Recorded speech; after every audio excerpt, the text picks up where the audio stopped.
Olha, o assunto é a classificação das constituições. Não é a classificação do Campeonato Mineiro, porque estamos chegando. Estamos aí no páreo. Já ultrapassamos o América, estamos chegando. Mas, bom, o assunto aqui é a classificação das constituições. E aí, na última aula, nós estudamos algumas dessas classificações, né, quanto à origem, quanto à forma, quanto ao modo de elaboração, quanto ao conteúdo, quanto à estabilidade. Acredito que a gente tenha parado aqui no item 6, né, quanto à extensão, quanto à correspondência com a realidade, ou quanto à ontologia, quanto à função, estrutura ou finalidade, quanto à dogmática e quanto à sistemática. Lembrando, eu fiz um apanhado geral de várias classificações, eu não tirei isso de um livro específico, eu fiz um apanhado de vários autores, porque tem autor que exagera, tem autor que traz aí quase 20 classificações, desnecessário. Tem autor que traz 3 classificações, muito pouco. Então, eu fiz um apanhado geral das principais classificações e cheguei nesse número de 10. Então, são 10 as principais classificações, o que vai aparecer no concurso, o que vai cair na prova da ordem. E aí, na aula de hoje, nós vamos finalizar as 5 classificações que faltam. Vamos classificar a Constituição Federal Brasileira de 88, que é, com relação a esse assunto, a questão campeã de audiência nos concursos públicos e no exame de ordem. É, sem dúvida nenhuma, a pergunta que sempre cai em concurso público e em prova da OAB, quando o assunto é classificação das constituições, é algo relacionado à Constituição de 88, né, a Constituição Brasileira de 88. E aí, ao final da explicação, nós vamos classificar a Constituição Brasileira nessas 10 modalidades classificatórias. Feito isso, eu separei 5 questões de concurso para a gente poder resolver e comentar.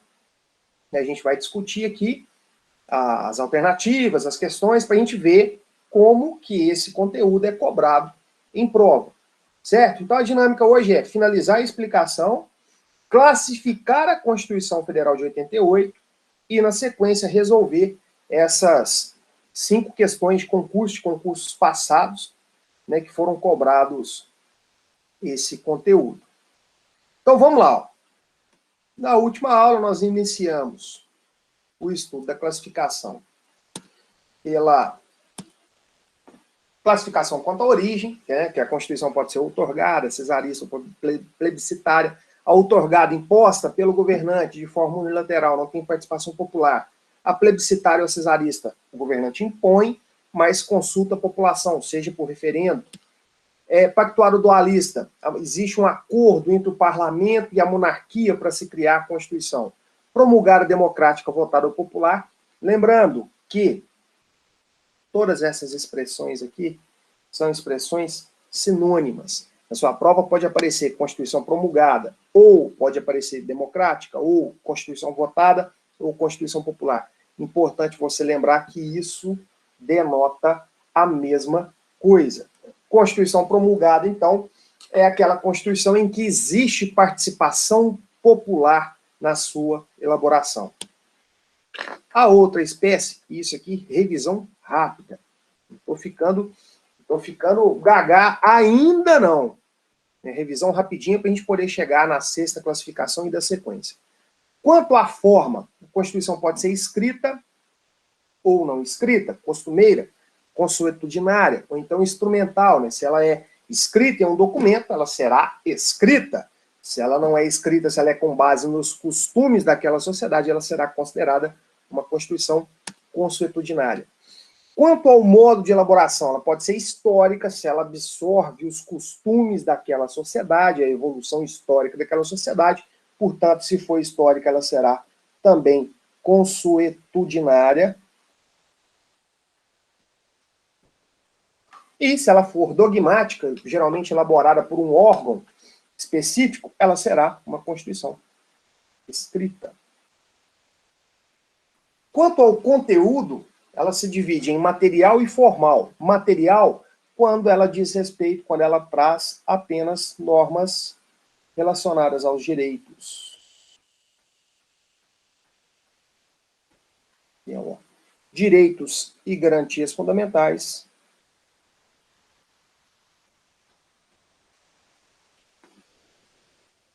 Estrutura do Estado.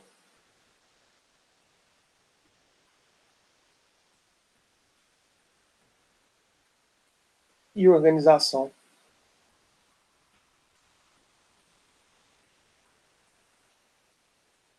Das funções institucionais. Se a Constituição trouxer apenas esses conteúdos, só isso, só esses 3 conteúdos, que são os mais importantes, que são conteúdos genuinamente, originalmente constitucionais, então ela será considerada uma Constituição material. A matéria escrita nessa Constituição diz respeito somente ao direito constitucional. Agora, se ela falar de Colégio Pedro II, se ela falar que o juiz tem que morar na comarca onde que ele trabalha, se ela falar um monte de coisa, como é o caso da Constituição de 88, ela será considerada formal. Assuntos vários que não só pertencentes ao direito constitucional. Beleza? A classificação quanto à estabilidade, também chamada de classificação quanto à mutabilidade ou plasticidade, é a que gera um pouquinho mais de dúvida por conta da tese de doutorado do professor Alexandre de Moraes. A Constituição pode ser imutável.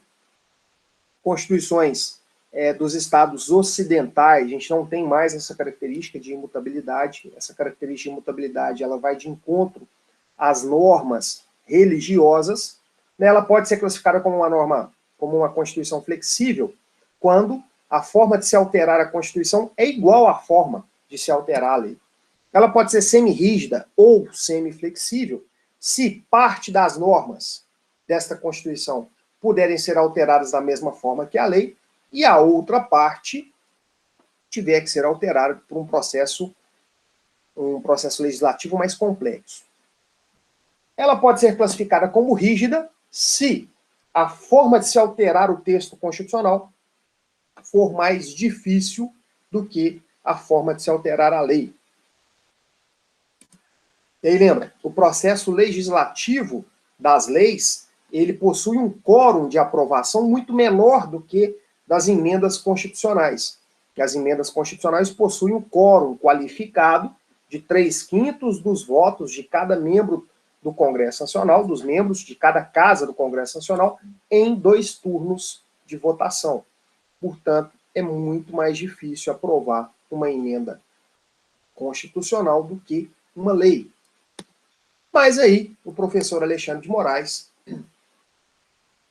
ele defende, e até com uma certa razão, que a nossa Constituição não seria rígida, ela seria super rígida, por causa das cláusulas pétreas. Existem assuntos, conteúdos da Constituição que não podem ser revogados, que não podem ser retirados, lá do artigo 60, parágrafo 4º da Constituição Federal.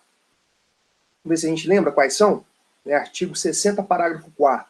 Forma federativa de Estado, voto direto, secreto, universal e periódico, a separação dos poderes, a divisão dos poderes e os direitos e garantias individuais. Portanto, esses assuntos não podem ser abolidos por via de emenda constitucional. Logo, se existem assuntos da Constituição que não podem ser abolidos, então, segundo o professor Alexandre de Moraes, essa parte seria uma parte imutável, e a outra parte que pode ser alterada por via de emenda constitucional é muito mais complicado de ser alterada do que se alterar a lei. Portanto, ele defende que a nossa Constituição é uma Constituição super rígida. Tem uma parte que eu não mudo de jeito nenhum, tem uma outra parte que eu mudo de uma forma mais complicada. E aí tem uma questão sobre isso, das questões que eu separei para a gente poder frisar isso.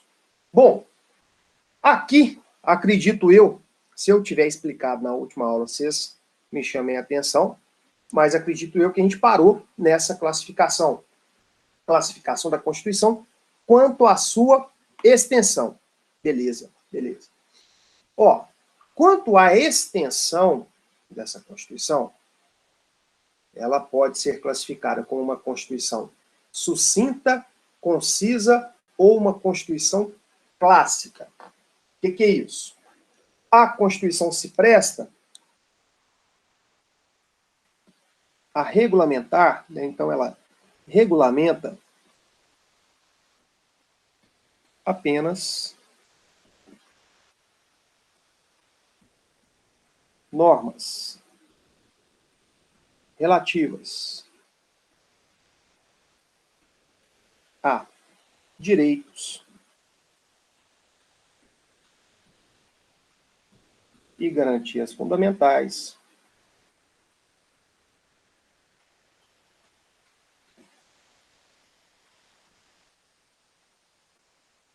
estrutura do Estado, estrutura política do Estado, forma de Estado, regime de governo, sistema de governo e organização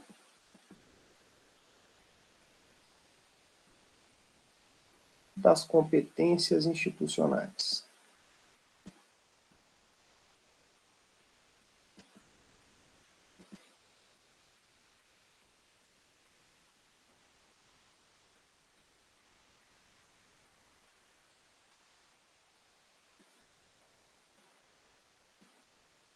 Se ela é uma Constituição, quanto a um conteúdo material, se ela traz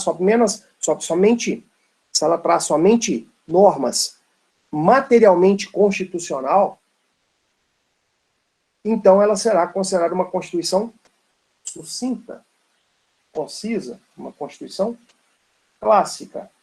Para que serve a Constituição? Por que nós temos que ter uma norma considerada a norma hierarquicamente superior dentro do ordenamento jurídico, aquela norma que inaugura o ordenamento jurídico?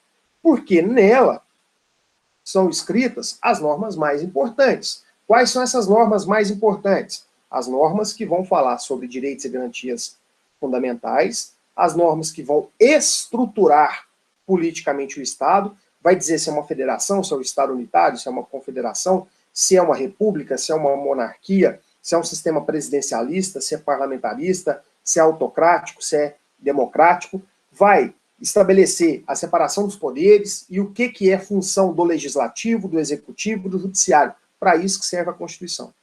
Ela não serve para regulamentar que o Colégio Pedro II, mantido na órbita federal, localizado na cidade do Rio de Janeiro, será mantido na órbita federal. A Constituição não serve para isso. Para falar onde vai ficar um colégio, se vai ser administrado pela União, para falar que o juiz tem que morar na comarca, a Constituição não serve para isso. Então, se ela traz somente essas normas para as quais ela foi criada a regulamentar, então ela será classificada quanto à sua extensão como uma Constituição sucinta, concisa ou clássica. Agora, e a outra Constituição que fala demais? E a outra Constituição que fala lá do Colégio Pedro II, que fala do juiz, que fala do promotor, e essa Constituição, como é que ela é classificada? Ela é classificada como uma Constituição prolixa, uma Constituição analítica, essa aqui é a nomenclatura mais utilizada, ou então uma Constituição chamada de regulamentar. Beleza? Então, além das normas, além de normas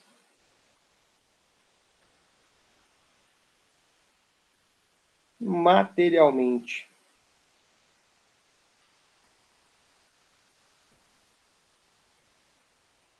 constitucionais,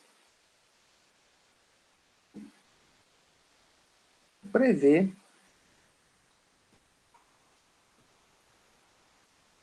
ou melhor, em vez de prever, vamos colocar disciplina, vai ficar melhor o nosso conceito aqui. Então, além de normas materialmente constitucionais, disciplina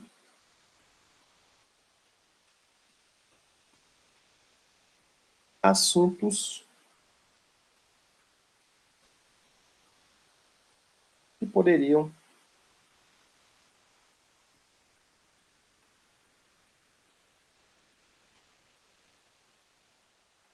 ser tratados por lei. Então, essa Constituição que fala de muita coisa, além das normas materialmente constitucionais, quais são as normas materialmente constitucionais? Direitos e garantias fundamentais, estrutura do Estado e organização das competências institucionais. Então, além desses assuntos, ela regulamenta tantos outros. Essa Constituição será classificada quanto à extensão como uma Constituição analítica, certo?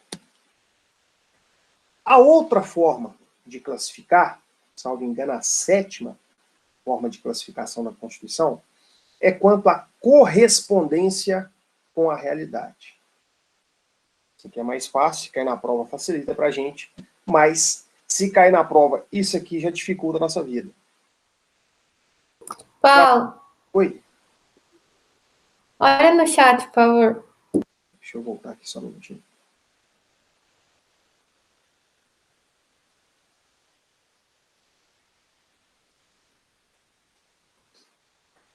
João Vitor, você tem diferença dessa classificação? Sim. A diferença aqui é a seguinte. Quanto ao conteúdo, deixa eu voltar lá.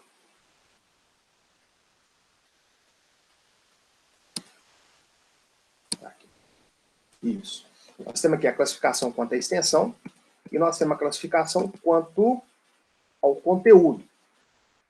Quanto ao conteúdo, né, nós podemos fazer até uma correlação que existe aqui, ó, entre a classificação quanto ao modo de elaboração e a classificação quanto à forma.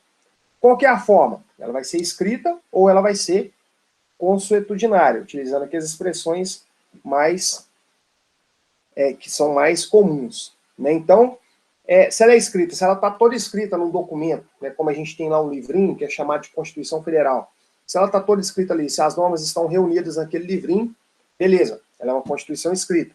Agora, se existem vários costumes que dão forma a essa Constituição, né, que fazem surgir esses direitos constitucionais e essas normas constitucionais, então ela não será, quanto à forma, escrita, ela será consuetudinária. E, quanto ao modo de elaboração, a Constituição histórica sempre será consuetudinária, ao passo que a Constituição escrita sempre será dogmática. Então, a gente tem uma vinculação da classificação quanto ao modo de elaboração à classificação quanto à forma. Então, existe uma relação aqui da classificação quanto ao modo de elaboração com a classificação quanto à forma. Não vai existir Constituição histórica escrita. Não vai existir Constituição dogmática consuetudinária. Vai existir essa vinculação sempre. Da mesma forma, né, a mesma coisa acontece da classificação quanto ao conteúdo com a classificação quanto à extensão. Deixa eu apagar aqui para ficar mais fácil a gente fazer essa correlação. Então, a classificação quanto à extensão e quanto ao conteúdo. Toda Constituição classificada quanto à extensão como sendo clássica, sucinta ou concisa, será classificada quanto ao conteúdo como sendo uma Constituição material. Da mesma forma, quando uma Constituição, quanto à extensão, for classificada como prolixa, né, ou analítica, que é a expressão mais usada, quanto ao conteúdo, ela será classificada como sendo uma Constituição formal. Beleza? Então, existe essa correlação, sim. Né, mas são coisas diferentes. Quanto ao conteúdo, né, quer saber o que está escrito lá. Quanto à extensão, ó, quer saber até onde vai a Constituição, né? Até onde ela vai, até onde ela regulamenta, o poder regulamentar da Constituição. Beleza? Mas aí nós temos que fazer essa correlação, né? Toda vez que a Constituição for material, ela será sucinta. Toda vez que ela for formal, ela será analítica. Tranquilo? Beleza, obrigado, gente. Ó, a outra forma de classificar é quanto à correspondência com a realidade ou quanto à ontologia. Né? Que é isso? Aqui a gente vai verificar o seguinte. Aquilo que está escrito na Constituição, será que realmente acontece? Né? Existe essa correspondência com a realidade? E aí é interessante, gente, que existe uma discussão na doutrina, não existe né, todas acho que a gente já viu 7, né, todas as 7 classificações vistas até agora, a gente consegue ter um consenso na doutrina. O que é isso? Ó, os doutrinadores falam assim, ó, a Constituição de 88, quanto à extensão, a Constituição brasileira é analítica, todos falam isso. Quanto à forma de elaboração, promulgada, todos falam a mesma coisa. Agora, quando chega na ontologia, aí existe uma divisão na doutrina. E vou explicar por quê. E é uma divisão até interessante, uma divisão que faz muito sentido. E aí a gente, né, numa questão fechada, dificilmente vai cair te perguntando isso. Agora, numa questão aberta, vai do posicionamento da banca examinadora, do seu concurso, ou até mesmo, né, da argumentação que você vai conseguir expor para convencer se ela é normativa ou nominativa. Uma Constituição normativa é uma Constituição que produz efeitos e guarda efetiva correspondência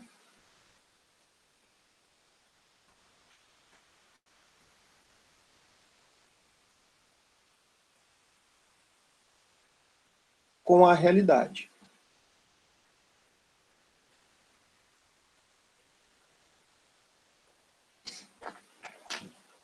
Então, a Constituição normativa é a Constituição que produz efeito. Aquilo que está escrito nela acontece no mundo dos fatos. Né? Então, ela não traz nenhuma mentira. Ela não traz nenhum anseio, nenhuma norma que está muito longe de ser aplicada e de acontecer na realidade. Então, a normativa é aquela que possui eficácia normativa, ela consegue modificar a realidade. Então, ela guarda correspondência com a realidade. A nominativa, cuidado, porque as nomenclaturas são próximas, né? Normativa com nominativa, que são coisas totalmente diferentes. Na nominativa, a Constituição não consegue produzir os efeitos para os quais ela foi elaborada. Vamos conceituar isso aqui. Então, na Constituição nominativa, vou colocar aqui uma ressalva. Embora criada para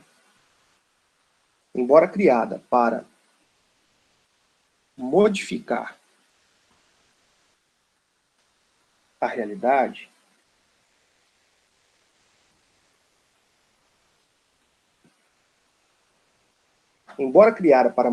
a realidade, a Constituição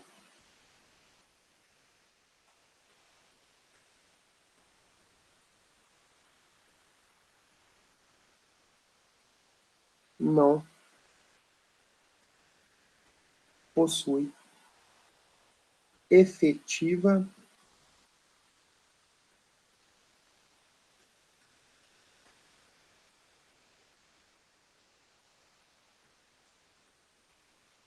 correspondência com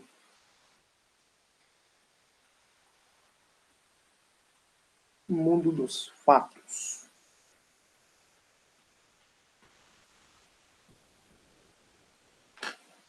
Na Constituição está escrito uma coisa e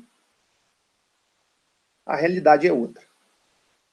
Aonde que mora a polêmica doutrinária? Mora aqui. A Constituição Brasileira de 88, ela é normativa ou ela é nominativa? Bom, se eu falar com vocês que eu considero a Constituição Brasileira de 88 como uma Constituição normativa, eu me passei por mentiroso aqui várias vezes ao longo das nossas aulas, porque eu já falei com vocês, e isso não é brincadeira, isso é sério, isso é uma coisa muito séria. Quando eu falo isso, eu falo do fundo do meu coração, que quando eu leio a Constituição Federal, em alguns momentos, em alguns artigos, eu tenho vontade de mudar para o Brasil. Eu tenho vontade de morar lá no Brasil. Então, olha, se ela fosse uma Constituição normativa, na minha opinião, não é na minha opinião, não, eu sigo a opinião de vários autores, de vários constitucionalistas, que defendem, né, a exemplo do professor Marcelo Novelino, a exemplo do próprio professor Alexandre de Moraes. Então, eu compartilho com a opinião deles de que a Constituição Federal de 88, a brasileira, não é normativa, porque ela não guarda total correspondência com a realidade. Deixa eu mostrar uma coisa para vocês aqui. Vou compartilhar, vocês não vão ver, só eu que vou ver. Olha aqui. Eu já li isso aqui em outras aulas, vou ler isso aqui de novo. E aí é por esse motivo que muitas vezes eu tenho vontade de mudar para o Brasil, tenho vontade de morar lá. Porque olha aqui, ó. Lá no Brasil, tem garantido lá no artigo 7º da Constituição Federal, que são direitos dos trabalhadores urbanos e rurais, além de outros que visem a melhoria de sua condição social. Inciso 4. Um salário mínimo fixado em lei, nacionalmente unificado, capaz de atender às suas necessidades vitais básicas e às da sua família, com moradia, com alimentação, educação, saúde, lazer, vestuário, higiene, transporte e previdência social, com reajustes periódicos que lhe preservem o poder aquisitivo, sendo vedada a sua vinculação para qualquer fim. Vamos ler de novo para ver se a gente não está lendo nada errado. São direitos dos trabalhadores urbanos e rurais, além de outros que visem a melhoria de sua condição social, salário mínimo fixado em lei, nacionalmente unificado, capaz de atender às suas necessidades vitais básicas e às de sua família, com moradia, alimentação, educação, saúde, lazer, vestuário, higiene, transporte e previdência social, com reajustes periódicos que lhe preservem o poder aquisitivo, sendo vedada sua vinculação para qualquer fim. O salário mínimo do Brasil é de 1.100 euros, né? Não é isso? 1.100 euros. Para conseguir arcar com mais ou menos isso aí tudo e da família da pessoa, né? Tem que ser mais ou menos aí. O euro está quanto? Sei lá, R$7, mais ou menos? Então, R$7.700, né? Talvez dê para arcar com as necessidades, com essas 9 necessidades do indivíduo e também da família dele, né? Então, se esse sujeito for casado e tiver 4 filhos, então talvez aí os mais ou menos R$7.700, os 1.100 euros, talvez dê para poder arcar com essas 9 coisas que estão escritas na Constituição. Mas quando a gente fala que a pessoa tem que fazer isso com R$1.100, dele e da família dele, está forçando a amizade. Está meio difícil de ter uma correspondência séria com a realidade. Então, por esse motivo, a Constituição, né, esses autores defendem, e eu concordo com eles, que a Constituição brasileira de 88, ela não tem correspondência com a realidade. Ó, a Constituição brasileira de 88, ela possui eficácia normativa? Aí já é um outro discurso, já é uma outra discussão. Né? Peraí. A Constituição brasileira, então, ela não serve para nada. Ela fica sonhando lá, num monte de coisa, inventando um monte de abobrinha. Não, não é isso não, pelo amor de Deus. Pelo amor de Deus, não é isso. Porque olha aqui, ó. A base do Sistema Único de Saúde. Vou compartilhar a coisa errada, peraí. A base do Sistema Único de Saúde, né? A pessoa pega o Covid, vai no posto de saúde, é atendido pelo médico, vai para o hospital, é entubada, fica no CTI. Né? A gente sabe da precariedade, mas tem um atendimento. Por quê? Ó, aqui o que está escrito no artigo 196 da Constituição? A saúde é direito de todos e dever do Estado, garantido mediante políticas sociais e econômicas que visem a redução do risco de doença e de outros agravos e ao acesso universal e igualitário às ações e serviços para sua promoção, proteção e recuperação. Então, olha, a Constituição, na sua parte dogmática, né, nos seus 250 artigos, ela produz muito efeito, sim, graças a Deus. Ela guarda, sim, correspondência com a realidade em muitos de seus artigos, em muitas de suas regulamentações, graças a Deus. Mas dizer que ela guarda correspondência com a realidade em todos os seus dispositivos, não, nós ainda vamos ter que viver mais um pouquinho para poder presenciar isso. Eu não posso aqui, na minha opinião, dizer que ela é uma Constituição que guarda 100% de correspondência com a realidade. Né? Para classificá-la como normativa, deveria ser isso. Então, por isso que eu concordo com esses autores que falam que ela não é normativa, que ela é nominativa. Mas, por exemplo, o professor Pedro Lenza, aqui, ó. Se você for estudar por esse livrinho difícil, aqui, se você for estudar por esse livrinho aqui, ó, do professor Pedro Lenza, esse sujeito aqui, ó, né, o Direito Constitucional Descomplicado, um excelente livro, um excelente autor, muito cotado para concursos públicos. O professor Pedro Lenza defende que a Constituição Brasileira de 88 é normativa. E ele fala justamente isso, olha, se ela produz efeito, é porque ela é normativa. Se produz efeito, é normativa. Se ela está produzindo efeito, ela está modificando a realidade, então ela tem que ser classificada como sendo normativa. Deixa eu fazer um corte na aula aqui.